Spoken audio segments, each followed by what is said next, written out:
Working Cows Podcast, episode 396. This episode is brought to you by Farming Without the Bank. Welcome to the podcast that gives producers a platform to discuss and share paradigm-challenging practices. Practices that have increased the effectiveness of their operation and the joy that their families have received from this lifestyle.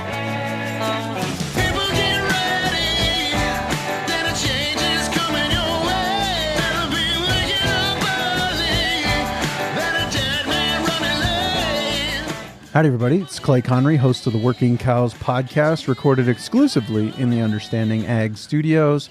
And this episode is brought to you by Farming Without the Bank. None of you are farming like you did 100 years ago. Why are you financing it like you did 100 years ago? The biggest part of your operation is the money that runs through your hands, and you let someone else control that. The bank gets the final say in what you get money for and when you pay it back. For many, this is a great relationship. Until it's not.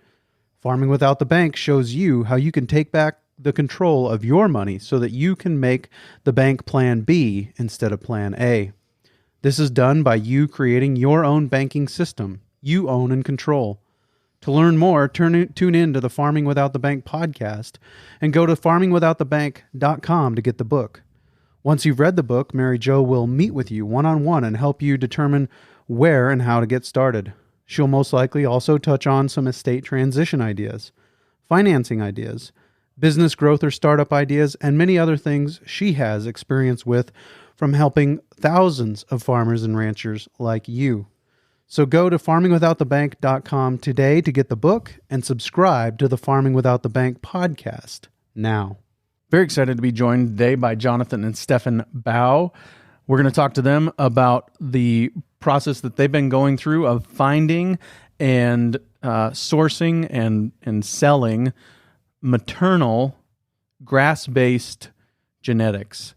And they've got a bull sale coming up very soon at Howrey, Angus, December 3rd and 4th, and we'll talk to them today about how they ended up taking over that operation at Howrey Angus and buying it from Monty Howry and how they've gone into running ranches both in North Dakota and up in Manitoba, Canada. And so coming up on December 3rd through the 4th, they will be having the Grazer's Edge online bull sale, selling breeding bulls for grass farmers. They'll be selling 30 19-month-old Angus bulls. They're pasture-raised with no grain or supplements. And so if that's what you're looking for, be a great opportunity to check that out.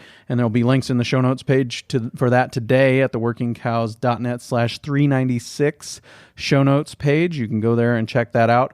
They're also giving away 2 scholarships to the Ranching for Profit School. And so if you're interested, if you've thought about going to the Ranching for Profit School and finances was part of what was holding you back, they're giving 2 $1,000 scholarships to the Ranching for Profit School.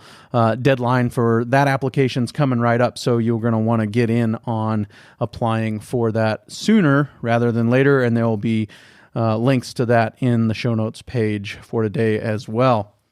Jonathan, Stefan, thanks for joining me today on the Working Cows Podcast. Thanks for having us. It's an honor. Yeah, we're excited to be here. I appreciate the work you guys have been doing there at Edie Creek Angus, and would just like to kind of capture your journey, how you guys got started doing what you're doing, and some of the influences and mentors you've had along the way. So we'll start there. Kind of what got you interested in the genetics, and have the genetics always been what they are, or was there a big shift at one point in that journey? So yeah, just kind of tell me about your journey on the genetics front. Sure. I guess it's almost ironic that we would be purveying genetics that are grass finish suitable and range cow with low input, because our growing up years, we were a small feedlot here up in Manitoba. So we grew up grinding barley and managing big fat cattle. Our land wasn't very suitable to having cattle. It was always muddy around here, and we didn't really like the industry of just moving fats and not knowing anything about them. We were just, it's just a commodity business, which is great if you've got a setup that's enjoyable for that, but our setup was a kind of fighting nature, and Yeah, so we grew up feeding cattle. We always liked cow-calf more. It was kind of just something that you can get attached to, I guess, and some joy. Got some joy out of them. yeah, get to see the product of what you've done, as opposed to just buying in feeder cattle and keeping them for a while until they're ready to Be harvested. be harvested. So yeah, or our cow-calf herd started out actually as the supposed to be open but actually bred heifers from the feedlot that we calved out and dealt with and kept around for a year and two, and eventually we ended up kind of with a hodgepodge little commercial cow herd of all colors and shapes and sizes and problems. No shortage of problems. We got to be good enough at helping cattle calve that we knew that was an important thing to not have to deal with if you're going to be making a go of cow calf operations. Yeah, so my grandpa immigrated here from Holland with my dad as a 4-year-old and their family. They started off a small farm shipping cream and hogs and chickens and this and that, and eventually got back to cattle, which was my grandpa's passion and training. And they started a feedlot in the 70s, and then I came along, I guess, as a young lad in the 90s and started mucking around. And then Stefan joined us when he was of age too, a few years later. And when my dad and mom took over the farm, we had organic cropping as one of our major enterprises, and this cow-calf herd, which was pretty small and didn't have much focus at the time. When Stefan was a young lad, then he got into 4-H, and so he chose Angus as his 4-H project. And I was advising him to get a Charolais because I, for some reason, liked the Charolais ones better. But I'm very glad to have followed Stefan's lead on the Angus cattle, because there's certainly bloodlines and function that we appreciate about the Angus cow that is less prevalent in the Charolais breed. But like we'll mention later, there's all sorts of variation in any breed. There's as much variation within a breed as there is between breeds, almost. And so we'll talk about that a little more. But with our organic cropping enterprise, we're trying to find ways for the cattle to serve a purpose in the crop rotation of using the forages that we grew, which kept the fields clean enough, weed free. Using a couple of years, 3 years, 4 years of alfalfa grass, harvest it, upcycle it through the cattle, and then get back into the supposedly cash crops of organic cropping. We didn't have necessarily the right tools for organic cropping, and we made a fair amount of mistakes, and the weather was quite a challenge. We have a high rainfall area here, so lots of times the weeds get a pretty good jump on you before you can get into the field. And so we were kind of tillage back then and didn't have enough time or tillage equipment to do a good job of that either. And so anyways, that paradigm of the organic production made it so that the cattle we were looking to use we're going to have to thrive on forages. And so when I came across a seminar that Gerald Fry had put on here in Manitoba,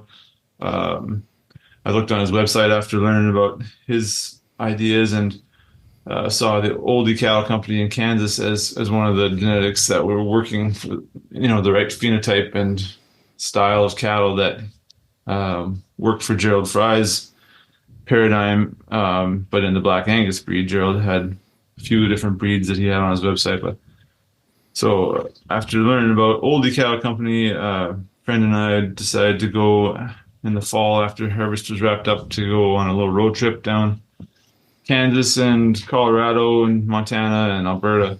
And that's where I met Tim Oldie for the first time and picked his brain and learned from him. Stayed in a tent in the side yard of his house because I was trying to keep things low cost then, and tented a few more times along the way there. But we stopped in at Faro Cattle Company after that. I took in the sale there and looked at the cattle. There was a tour the day before the sale, and then we headed up to Diamond D, and I think we caught their sale as well, or just maybe got there at the end of the sale, but had a look at those cattle and went up to Alberta to see a breeder that was using some Oldie Cattle Company genetics.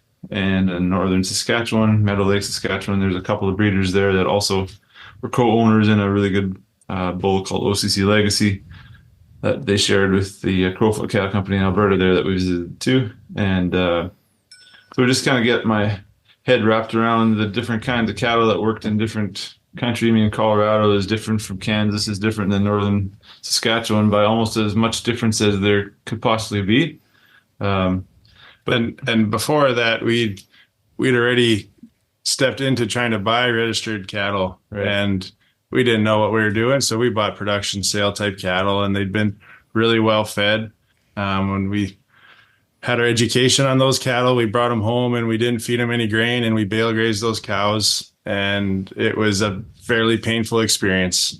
Those cows, they raised calves, but they were not good looking calves, and they'd be open. And so we had a lot of learning really quick. I think I look back on it as quick. It probably didn't feel quick while we were at it. So that's kind of where this urgency to figure out, well, what cattle can make it and why, because it's not natural to need a feed wagon to survive.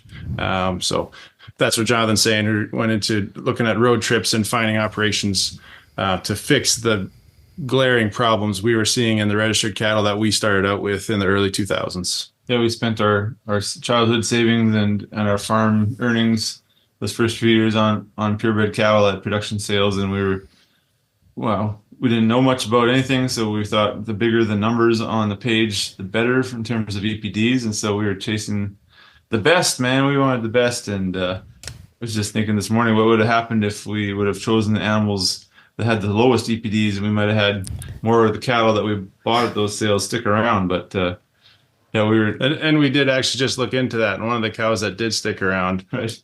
to 14, she really was a lower EPD cow compared to the others. We could still look that up, but we had a lot of early learning with being first generation breeding cattle, and that really and we put them out right away. It wasn't like we gave them their style of environment. When we brought them home, we just put them out to our grass and we started bale grazing them, and weren't paying super close attention to how the quality of those bale grazed bales were, because should be all right, but it wasn't all right. And so that started the journey of really trying to figure this thing out.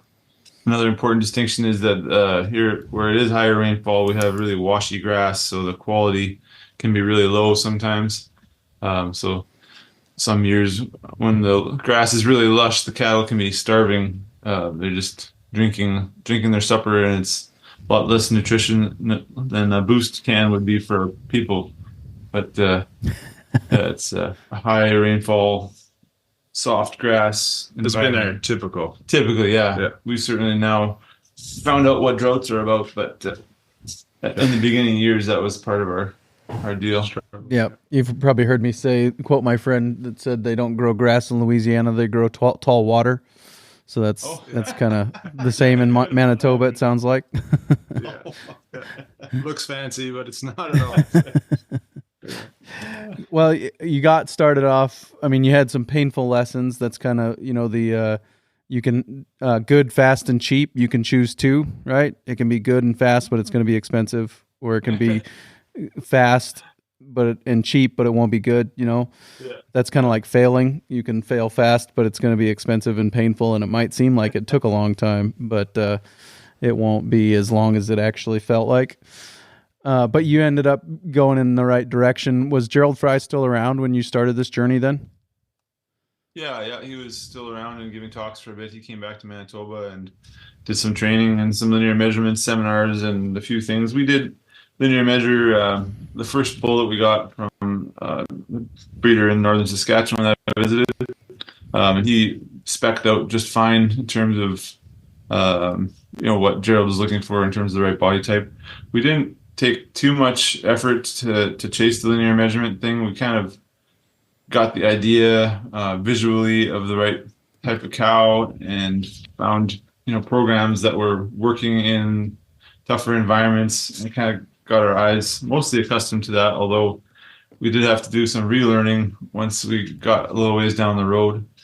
But yeah, we were aware of Gerald and his theories, and certainly can be helpful. But we started to really, I'd say, lean on breeders that have been breeding cattle, like the herds that we went and saw, that looked the way and worked in their condition. So those road trips were really important, as getting out to see, and then building connections and mentors. Tim Oldie in the early days, Jonathan started out before that with John Secherkov from Northern Saskatchewan helping us out. And then later on, Monty, we connected with Monty. And so we've just always kind of, once we had that early painful learning curve, we started to lean on folks that have been at it for 25 years or more, kind of thing. Yeah. A little bit of humility the hard way. Like we thought big numbers was the way to measure a good animal. And then once we realized that there was a really complex set of decisions and quantifications that go into breeding cattle, then we started asking questions and not making any assumptions so much. Do you guys know Bob Havard from the UK? A little bit, yeah. Follow him a little bit on social media. But right. I haven't spoken.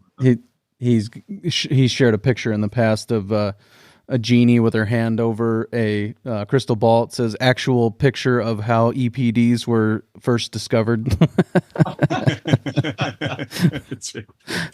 There's some man in the back pulling the string. Yeah. Don't pay any attention to the man behind the curtain. Yeah. There's some merit to some EPDs. Mm-hmm. Just a matter of keeping things in balance. We do use calving EPDs and dollar energy value EPDs to kind of get a gauge on whether an animal is going to be useful in a low input program or not. But by now we're more leaning on sire lines or cow families way ahead of an EPD. We don't really, if we're talking about keeping heifers in a pen, we never look at the EPD. No. It's based on the cow family and what's stacked in that pedigree for teenage cows, and same for a sire we're going to use. No, absolutely. I think that's the way to go. And I think that even the EPDs you mentioned, you pay attention to guys like Steve Campbell and those guys, they'll tell you that calving ease is related to the slope of the hooks to the pins, right? That the more slope you have from hooks to pins, the more open that pelvis is for that calf to come out. That's going to play a huge part in the calving ease and whether or not you have to do something. Well, it's also related to a whole bunch of other things, that also make that cow fertile, functional, able to marble well on grass. All those other things are connected. And that's part of the problem with EPDs and everything in agriculture is it's reductionistic. We try to isolate one thing and chase that one trait, and we sacrifice a whole bunch of other things on the altar of accomplishing that goal. Has that been true in your experience? Yeah, I think so, especially if you can sell an input to make it sound like you're going to be better off in the end. We've seen that, and try and find regenerative ways to graze and to grow things. And we're kind of like the pendulum swing coming out of organics. We had some serious issues with phosphorus deficiency because we grew crops for a long time without phosphorus, and so we see some value still to adding a bit of commercial fertilizer, but we've used humic acid to help that be easier on the soil and a little more efficient. And we don't put on very much, just kind of enough to get things started. And we do have grazing on almost all of our crop land. We have about 300 acres that we crop in rotation. And so then there's always some biological stimulation from the grazing residue. And I mean, you had good mentors to start. I mean, you go the Gerald Fry direction, and that was the initial connection to Oldie Cattle Company, right? Right, yeah. And then, I mean, you go from Oldies to Diamond D to Kit Farrow, and eventually Monty Howry comes in there, and we'll talk about that later. But I mean, just that good network of mentors, it sounds like you had right off the bat, was an important part of the success going forward, right? Yeah, for sure. And the seeing was a big deal too. Like, having mentors, super great, but the biggest changes in our operation in terms of the breeding program and how we graze, we've generally seen it somewhere else first. Maybe we're not super original, but that seeing somebody else's operation is really a big value in our learning curve over the years, for sure. The first guy out of the foxhole might not be the one that breaches the wall, so it's not. You don't always have to be first. Thanks. Yeah, there's value. There's value to just paying attention and learning from other people, right? Yeah, that's right. So Yeah. let's take a quick break and hear a word from our sponsor today, Farming Without the Bank. None of you are farming like you did 100 years ago. Why are you financing it like you did 100 years ago? The biggest part of your operation is the money that runs through your hands, and you let someone else control that. The bank gets the final say in what you get money for and when you pay it back. For many, this is a great relationship, until it's not. Farming Without the Bank shows you how you can take back the control of your money so that you can make the bank plan B instead of plan A. This is done by you creating your own banking system you own and control. To learn more, tune in to the Farming Without the Bank podcast and go to farmingwithoutthebank.com to get the book. Once you've read the book, Mary Jo will meet with you one-on-one and help you determine where and how to get started. She'll most likely also touch on some estate transition ideas, financing ideas, business growth or startup ideas, and many other things she has experience with from helping thousands of farmers and ranchers like you. So go to farmingwithoutthebank.com today to get the book and subscribe to the Farming Without the Bank podcast now. Let's talk a little bit more about kind of how you have started to see those changes happen. There was a certain number of those cows that made it through that first group, and then you started to see the difference in genetics and what you needed to do differently, what kind of cow families you needed to pursue. So how did you actually make that change? What was the first few steps you took? Well, the very first step would have been letting cattle fall out, I'd say. Yeah, selling the open ones, because that was pretty because even out of those first cows that we bought in without any without the right mindset, I guess you could say, we still have some of those cow families left. It's not that they're all gone. It certainly was a hard cull, but letting them go is certainly the biggest part, and not being too attached to anything, and just sort of being realistic. We try to lean on the working with nature to sort through the cow herd, and a little less on the human ability. Typically, we just would think that humans get themselves in trouble when you just need to be as balanced as you possibly can. And the most balanced way you can is if you let an animal out in nature, and if they fail in that environment, well, that they weren't balanced enough. So that's sort of where we have leaned on the last while. There's also been the learning of what lines have worked, or what genetics do we want to stack in the pedigree, but putting some fertility pressure on the cow herd and on the heifers and in their environment has definitely been a big tool for us. Yeah, talk to me about that. Talk to me about the fertility pressure. What's that actually look like in your zip code? Yeah, so for us, we're breeding heifers. I don't have what they'd weigh off the top of my head when they go out to grass exactly, but they're I want to say 650 probably when they're going to start grazing in the springtime.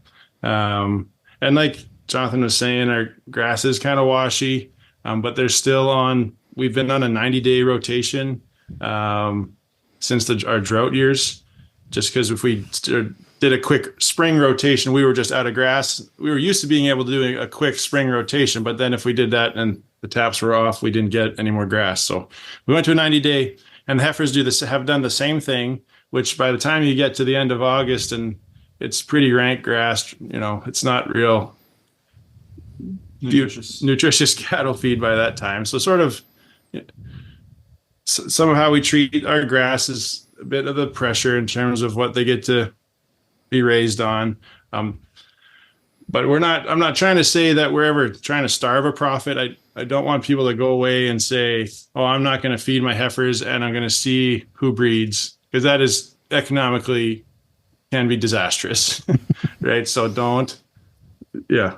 There's value to it in terms of the heifer screening process, like especially now with heifers being worth a lot and with the depreciation of a heifer in mind, if guys that keep the bulls in for 21 days, there's a smaller percentage of the ones that get bred, but the ones that did get bred are your most fertile ones, and those heifers can be sold at typically their highest value. Right now, I mean, a bred cow is worth more than a feeder heifer, but it's a good idea to use that as a selection pressure to keep heifers fertile, and we've seen that in our herd, the fertility increased because we shortened our breeding season from, I don't know if we were 70 days or 60 days, but we shortened the heifers down to 45, 42, and within a couple of years of having done that, the 3 and 4 year old cow group that we happened to have as a pasture group of that year, they had our highest conception rate of the whole herd. And typically that 3 and 4 year old cow is struggling as they're growing still and raising a calf and trying to get rebred. That's one of the most demanding periods of time in a cow's life. And we saw it was in the drought too. So there was the extra pressure of the poor feed, lack of feed, and we had really good breeding that year on those young cows. So to us, that was a real affirmation that the shorter breeding season does improve the fertility of the cows that are just entering the herd. It's like a stricter application form or a higher bar to reach to get into the cow herd, and a lot of the problems that you'd have further down the line are eliminated when those less fertile animals are cut out. Those stragglers. Yep, and I kind of maybe sense a hesitancy to give a prescription, but what is your typical breeding period on your heifers and some of those things? So we do 45 days. We're still calving out like 80% in the first cycle on heifers too. It's pretty heavy first cycle bred. But the bred market's good enough to get some more bred and sell some bred heifers is a good part of our enterprises. So heifers are 45, cows are 50, is what we've done. For the cows for a number of years, we've put a flexy bull out on day 30 on our main cow herd here at home. And that's just it's like a second stopper of trying to have the most fertile calves selected when you get to the replacements pen for us. And in terms of those later born calves, if they're F1 calves, they're going to grow up real nice, and you get some nice replacement females to sell out of that. And yeah, the steers or the odd bull we sell out of that works too. But Yep. And talk to me a little bit about that, the importance of that first cycle, calving in the first cycle, and what that means kind of economically going forward for you guys. Yeah, so it's not anything we've come up with, but if you just think about it in terms of your calf crop weaned, every time they move up a cycle, so those first cycle calves are, say, 21 days older than your second cycle. So they've had those days to gain weight and be heavier at weaning. So it's 42 pounds is the potential just in terms of days of age that you lose every cycle you move back. So if you've got, a 50, 30, 20 split on your calving, you're just gaining that many fewer pounds with the same cow herd, right? Like we're into the moderate cow size. We're, have more cows on the ranch, but you might as well, while you're at it, have those cows calve on time early and gain that weaning weight that really doesn't cost you much in terms of the inputs you're putting into it for more pounds to sell. What was the timeline that we're talking about here? When was the pilgrimage to Oldie Cattle Company and some of those things? Yeah, that is around early 2000s, I think. It was when we really started to. I'd say we started around 2000 with the Angus. Buying Angus production sale cattle, and I don't know if it was 5 years later where we started to need the change. And by 2005, 2006 was when we bought a bunch of cows from the Crowfoot Cattle Company dispersal, and about half of those cows were Oldie bloodlines, and about half of them stayed in our herd. The rest of them fell out. I think there's a pretty strong correlation to the Oldie bloodline sticking around, but so that was kind of big 20 years ago when we started breeding cow. We've had 17 bull sales here at Edie Creek, and we're about to have our second one at Howrey Angus. We'll get to that a little bit later, but yeah, it's been a journey, and started out with making some good size mistakes in the early 2000s, and then trying to really choose a vision or a direction of our breeding herd, and that sort of started taking shape in the middle of the 2000s, and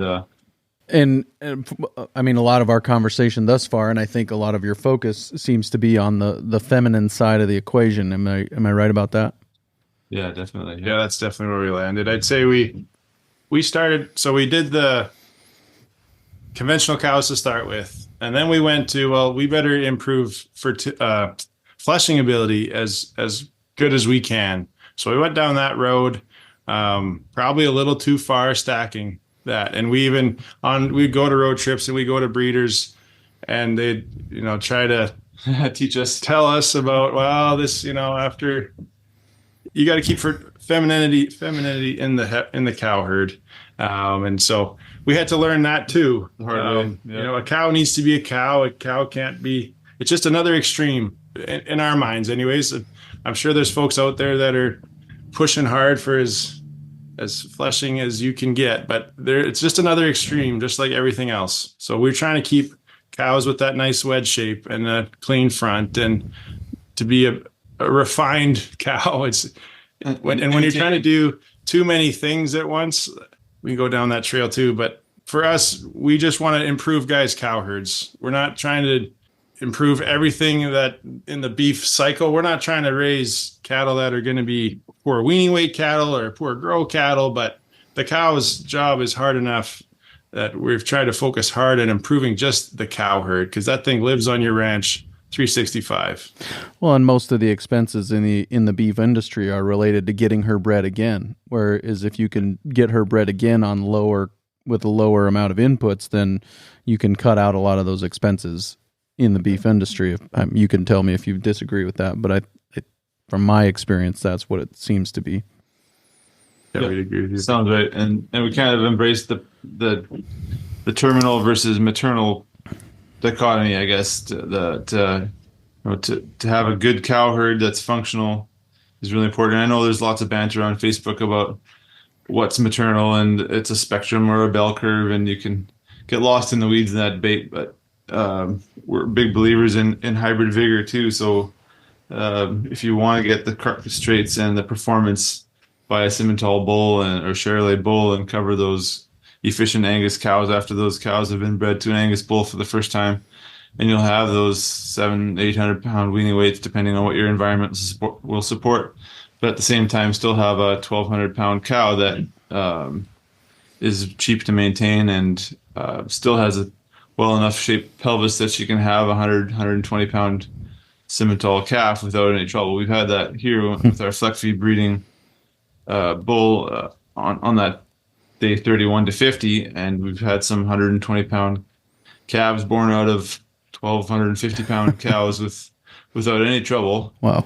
We just shocking when we go to weigh them. Yeah, we calve in May, so we get there in the morning, and there's a pretty big sized calf with a white star or a white face, and holy Toledo's, it's got a 120 pound calf, and that's only happened a handful of times, like five times. Usually they're under 100, but the point is that hybrid vigor, as much as that's a risk of having bigger calves, once you breed that small Angus heifer to an Angus or whatever your choice is for your heifer calf, your heifer's first breeding, you can put quite a lot of bull on that little cow and still have her calve without trouble if she's built right, and so you can compensate for not having as much cow frame size by just breeding in a bigger terminal bull and having really great efficiency in terms of beef raised per acre.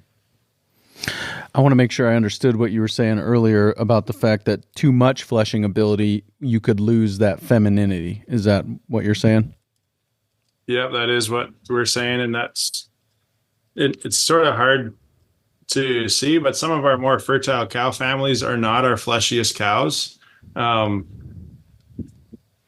Yeah, so it's just sort of, if you follow the cows and you get them to show you what works, that's where we've learned it, and we've seen the same thing. It's another.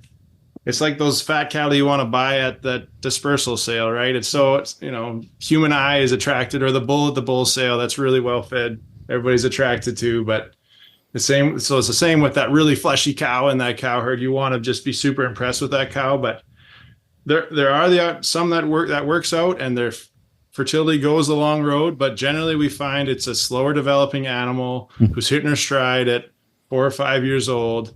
And she's built to raise calves for the long haul. And she's not real impressive as a 2-year-old. And I was just talking to Jonathan about how it's sort of the seed stock industry is sort of set up to fail, because we need our animals to be most impressive as a yearling or a 2-year-old animal when you sell them, right? That's how you get rewarded. I'm not saying that's how we run our program, but so if everybody's getting rewarded for that super stout bull, what do you think everybody's going to do, right? So everybody's chasing that as hard as they can, and it's to the detriment to the cow herd, right? It's not improving the cow herd.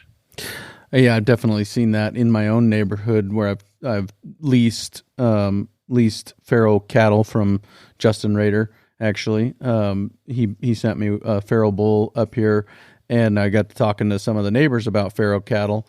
And one of them said, yeah, we bought a bunch of yearling feral bulls. And the guy, when he unloaded them, he said, you're not going to be impressed with these things coming off the trailer.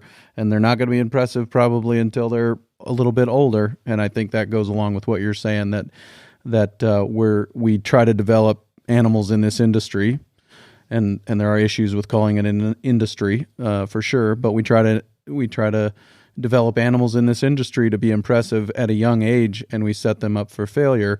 And I think that one of the clearest illustrations of that is the show ring, right? How many of the animals that can win a female class in a show ring will actually still be calving even 2 years later, let alone 10, 12, 13 years later? We ruin those animals to show them, and then they're not useful after that, right? Yeah, I have an example of a breeder that we heard of. They deliberately fed 2 different energy levels to heifers, and they would sell them choice in their sale, and they would put one with the lower energy ration in the same time as the higher energy ration, and the buyers would go crazy over the fatter heifers, and they would keep the skinnier heifers and be glad that they hadn't overfed them. And so the same genetics, that's sort of speaks to the amount of crutches that you want to put behind an animal too, right? An animal can look like a roly-poly hippopotamus, or it can look more like a deer. Those are the far ends of the spectrum, but nature is more inclined to look like the deer. And if we want to support the environment, we can support those hippopotamus-style animals. But if you're in a environment where you're grazing rangeland and the cattle actually have to work for a living, and you're not supporting them with a feed wagon. There's a place for a feed wagon too. I don't mean to make enemies of people that pull TMR wagons, but yeah, you can't starve a cow, profit into a cow, but you also you can harm the reproductive success of your herd by overfeeding them too. It's a balance, and quality of life got to come into that equation when you're figuring out. Some guys just love driving tractors with TMR wagons, and you can see the cow herd really well from up there. And other guys just have stockpile grass available. And, we would love to have a lot of stockpile grass available here. And the Howrey Angus herd in Sterling, North Dakota, where the Rath family takes care of the cattle there, they have lots of stockpile grass, and they have some corn stalks nearby. And they were very successful at wintering cows on a very low amount of hay, even through the deep snow of North Dakota winters. But yeah. Well, and we've all been there where we had that one cow come out of the chute open, and it's like, man, I really like that cow, and look how good she looks now. And so we're gonna turn her back, and we're gonna run her again the next year, and she just comes in fatter the next year and even more open, if that's actually possible. But we've all had that happen. Everybody's done it, and it's those cows. They kept it all for themselves, and that's why they're open. Whereas the other cows, they might not look that great as a 2-year-old, 3-year-old, but come 4 or 5-year-old, they've, like you said, they've hit their stride, and they look really good, and they're bred every year. And back to the TMR point, there's way more people that have fed the profit out of their business than there are people who have starved the profit out of their business. So I don't think we need to worry too much about, offending anybody. Yeah, sure, yeah. But yeah, and the other thing that I, just heard you say early on as you were kind of recounting your history is that you kind of noticed the difference in cattle between the regions. Can you tell me about what's the same, what's the difference, what's the same and what's different from Oldie Cattle Company in Kansas to the Crowfoot cattle in Alberta? And, I think Diamond D would be somewhere in between the two, right? So can you tell me kind of some of the things that are the same and some of the things that are different as you start to look at cattle that are functional in their environment in different regions?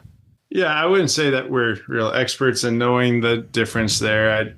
I'd say even if Tim Oldie, just need to give him a lot of respect for the focused and breeding program he's put in to breeding his cow herd and just having a vision for what he's breeding. So he's got some great cows that are real easy fleshing. But I would not say that we really know the difference in climate well enough to give you. I think cattle up here could be a little bigger in size than south. So our cow herd is usually in that 12 to 1250 range when we weigh them at preg check in the fall. But there's different programs, and I just wanted to say Tim is one of them that's, there's certain strains that have bred true to who they are, and Tim's one of those programs. And they can be very useful in the breeding program. Oh, for sure. Recognize them for the strengths that they bring to the table and utilize them. I mean, both the Edie Creek herd and the Howrey Angus herd, we just bought a OCC bull to add a little bit of that rib shape and fleshing ease with good udders and feet.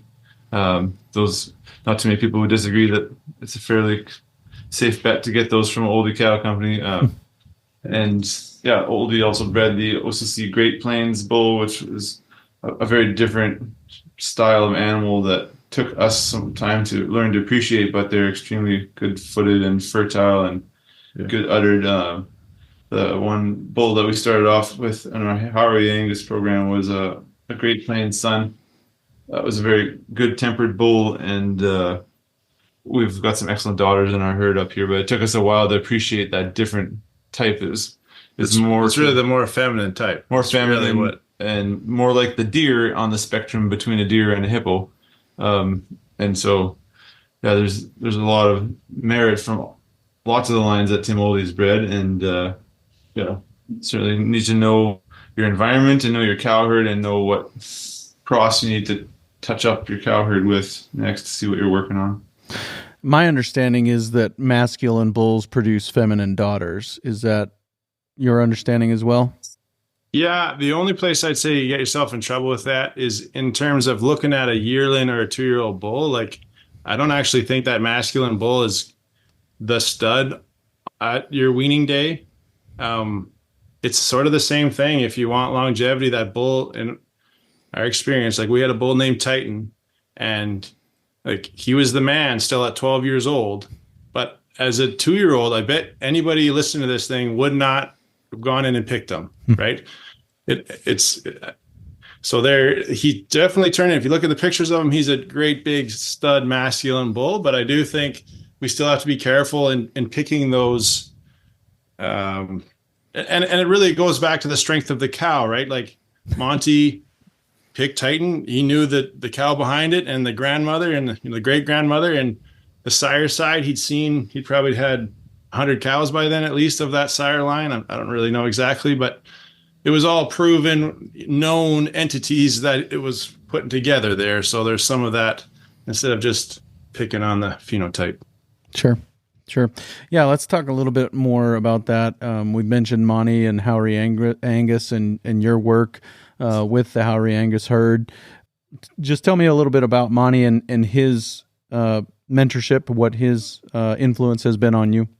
Yeah, we met Monty, I think, back in 2014, in the fall of 2014, one of our road trips that we took.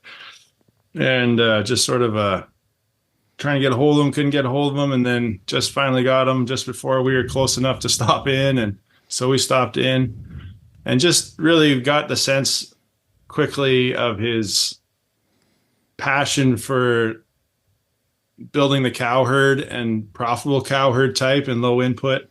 And he's a guy that bred cows his way. Like a lot of the seedstock industry is, focused on the high selling bull at the sale and, what the neighbor is going to want, or like there still is, in terms of breeding cows, Monty still wanted the best for the neighbor, but it wasn't what was going to be showiest. So he bred his type of cow. And it took us a little while to understand it and see them working in other herds in Canada and a bit in the States, and some of our driving around, and just getting to bounce these questions and ideas we had off Monty was super valuable for us.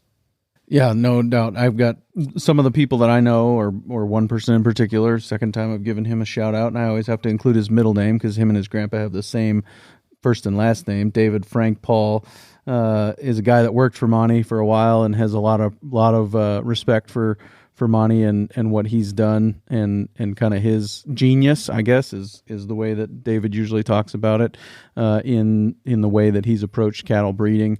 And so yeah, I just wanted to give him a shout out and talk a little bit about where you guys have gone with that. You guys now have a good portion of those genetics in North Dakota there, and talk to me a little bit about what you guys are doing there with those cows.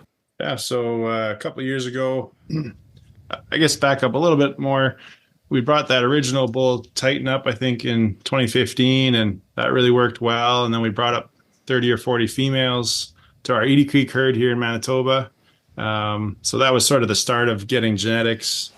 And you know how Jonathan had said earlier, we brought a load or two of cows from Crowfoot, and half those cows fell out. Well, we bought mostly open heifers from Monty to start, and like 90-something% of those heifers worked out, and they turned into cows that were nicer than what we had been working on for years in our herd. More feminine, good feet, great udders, and so it was a beautiful cow. There's different kinds of cows. Monty sure bred beautiful cows. Huh. So that was sort of the genetic background of it. And then, a couple years back, Monty asked if we'd want to consider buying his cow herd that was in North Dakota. They're already being taken care of by a family, the Rath family in Sterling, North Dakota. And so we went around into looking into that and said, yep, let's do it. And so we bought his cows. They're still in North Dakota, and we're just figuring out our way around having hopefully our second bull sale here in a couple weeks. But yeah, very good. Where, when, and where is that bull sale? So it's an online auction. It's going to be on DV. It's online only. You can come and see the bulls anytime, and there is an open house on December 4th. So the sale is December 4th. The bidding starts to close at 7 p.m. Central Time. Very good. Yep. And Sterling, North Dakota, just west or just east of Bismarck, North Dakota, if you're looking for travel and some of those things. About 20 minutes east. Yeah, That's a interesting transition. What have been some of the lessons you've learned just from managing that herd remotely, I guess? We're getting to know them. Yeah, we go down there 3 or 4 times a year, so it's not quite as intimate as handling them every day like we do the cattle here. But the the cow lines, we had already started getting to know when we had brought females up here to our Edie Creek herd. And yeah, so the Raths do a terrific job of taking care of them there. Beau Rath in particular knows the bloodlines and knows who's who. And they run, so there's about 130 Howrey Angus cows there that run with their 350, 400 cows commercial herd.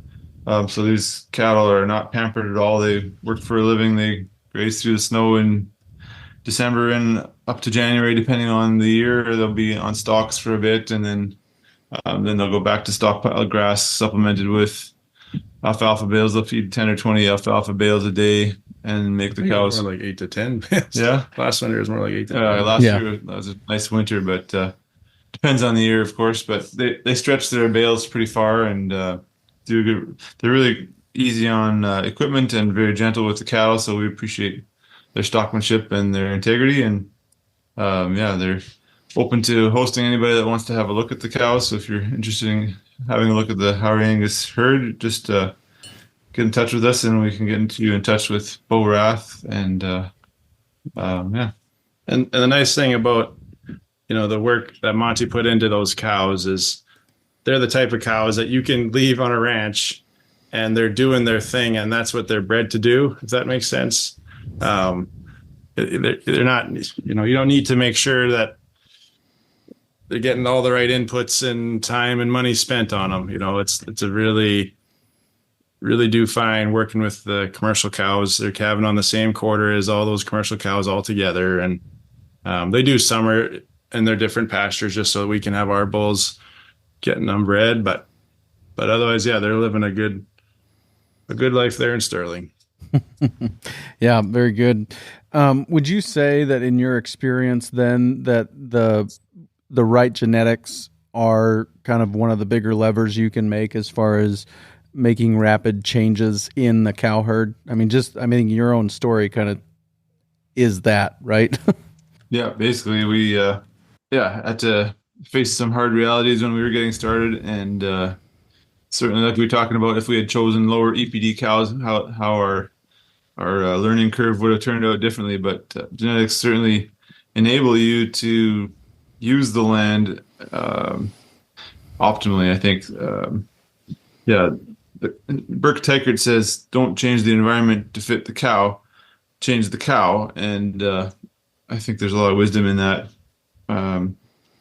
Just talking about how the right genetics allow you to manage your land better. I mean, there's the extreme of managing cattle is kind of the Elizondo total grazing system, where you've got tall water essentially that dries up, and then there's just sticks. And so you got to have a smaller framed cow, I think, with even bigger rumen capacity to handle those types of systems. But you got to kind of know what kind of environment you are willing to support for your cow, and you need to have some solid numbers analysis in behind that to know where to invest and where you can invest your time and your money to.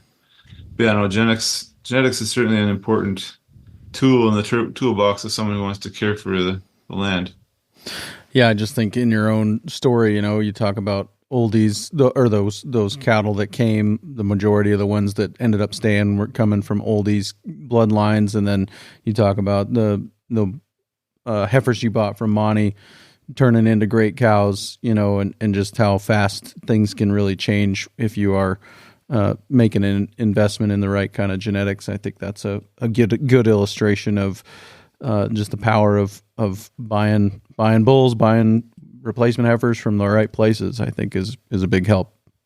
Yeah, we took the Ranching for Profit course a couple of years ago, and there was some talk about whether you should try and, if you were going to change your calving season to work with nature a little bit more, whether you should just move your cows, back, little by little to a later calving season, or whether you should sell your cows and start anew. And I think if you can find a good source of cows, if you're going to do that, find a good source of cows that are adapted to calving in June. There's a whole host of issues phenotypically and metabolically with the cow that's trained to calve in February in terms of the amount of milk production that they handle. And so knowing that a cow was raised in a system that calves in May is worth a lot too. So if you're thinking of changing your genetics, there is some merit to cashing in the cows that you have and buying a more adapted cow. But that's a bit of a different angle than we were talking about, I guess.